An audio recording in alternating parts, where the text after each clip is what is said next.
Doctor Vinita ಚಿಕ್ಕಮಕ್ಕಳ ತಜ್ಞರು.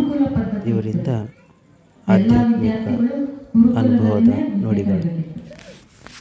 ಗುರುಕುಲ ಪದ್ಧತಿಯಲ್ಲಿ ಹೆಂಗೆ ಅಂದರೆ ಅವರವರ ಕೆಲಸನ ಅವರವರೇ ಮಾಡ್ಕೋಬೇಕಿತ್ತು. ಅವ್ರ ಅಡುಗೆ ಅವರೇ ಮಾಡ್ಕೊಳ್ಳೋದು, ಅವ್ರ ಬಟ್ಟೆ ಅವರೇ ಒಗೆಯೋದು, ಅವರವರ ಕೆಲಸ ಅವರೇ ಮಾಡ್ಕೋಬೇಕು. ಕಟ್ಟಿಗೆ ಕಡಿಯೋದಾಗಲಿ, ಕ್ಲೀನ್ ಮಾಡೋದಾಗಲಿ ಪ್ರತಿಯೊಂದು ವಿದ್ಯಾರ್ಥಿಗಳೇ ಮಾಡ್ಕೋಬೇಕು.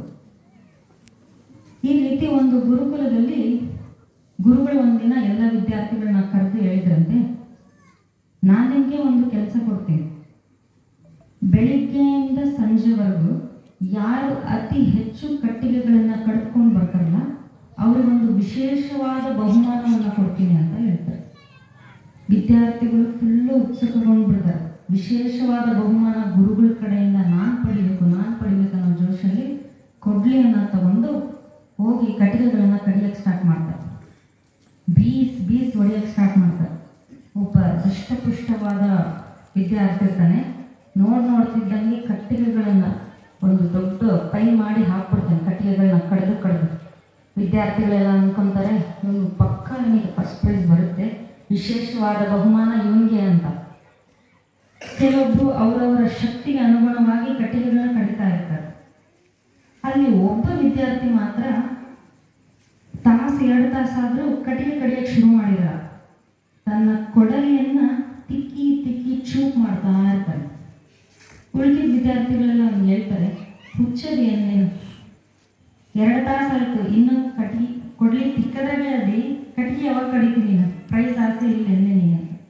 ಅವಾಗ ವಿದ್ಯಾರ್ಥಿ ಹೇಳ್ತಾನೆ, ನನಗೆ ಗೊತ್ತು ನಾನು ಏನು ಮಾಡ್ತಾ ಇದ್ದೀನಿ ಅಂತ. ಸಂಜೆ ಆಗುತ್ತೆ, ಎಲ್ಲ ವಿದ್ಯಾರ್ಥಿಗಳು ತಮ್ಮ ಕಟ್ಟಿಗೆಗಳನ್ನ ರಾಶಿಯನ್ನು ತಗೊಂಬಂದು ಆಶ್ರಮಕ್ಕೆ ತಗೊಂಬರ್ತಾರೆ.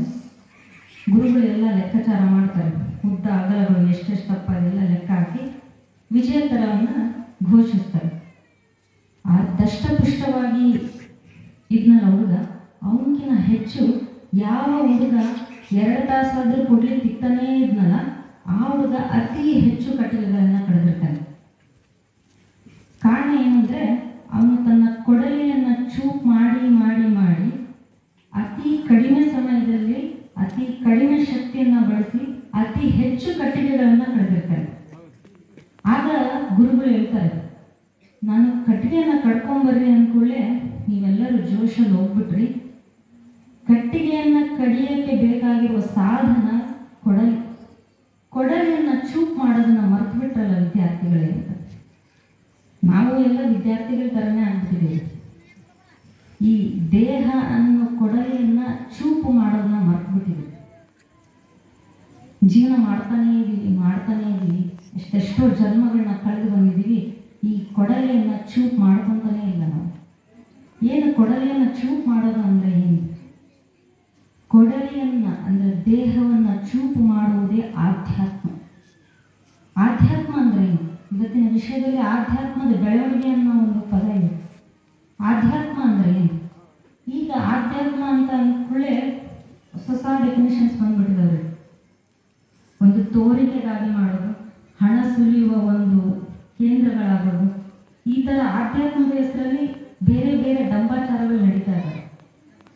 ಹಾಗಾದರೆ ನಿಜವಾಗ್ಲೂ ಆಧ್ಯಾತ್ಮ ಅಂದರೆ ಆದಿ ಪ್ಲಸ್ ಆತ್ಮ, ಆದಿಯಾಗಿರುವುದು ಆತ್ಮ ಎಂದು ತಿಳಿಯುವುದೇ ಆಧ್ಯಾತ್ಮ. ಅಂದರೆ ನಾನೀಗಿವಾಗ ಯಾರಾದರೂ ನೀನು ಯಾರಮ್ಮ ಅಂತ ಕೇಳಿದರೆ ನಾನು ಹೇಳ್ತೀನಿ ನನ್ನ ಹೆಸರು, ನಾನು ಇಂಥವ್ರ ಮಗಳು, ನಾನು ಇಂಥವ್ರ ಹೆಂಡತಿ, ನಾನು ಇದನ್ನು ಓದಿದ್ದೀನಿ, ಇನ್ನು ಕೆಲಸ ಮಾಡ್ತಿದ್ದೀನಿ, ಇಷ್ಟು ಸಂಪಾದನೆ ಮಾಡ್ತಿದ್ದೀನಿ.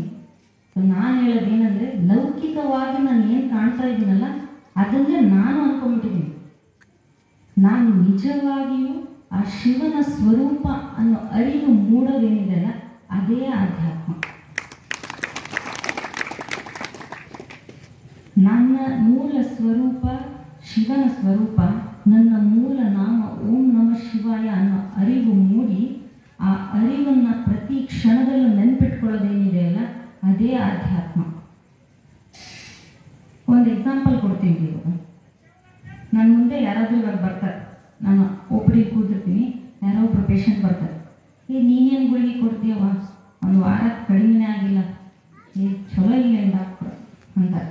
ಆ ಕ್ಷಣದಲ್ಲಿ ನಾನು ನಾನು ಲೌಕಿಕವಾಗಿ ಇರೋದಾಗ ನನ್ನ ಯೋಚನೆಗಳು ಹೆಂಗೆ ಬರುತ್ತೆ ಅಂದರೆ ಇದೇನು ನನಗೆ ಕೊಟ್ಟ ರೂಪಾಯಿಗೆ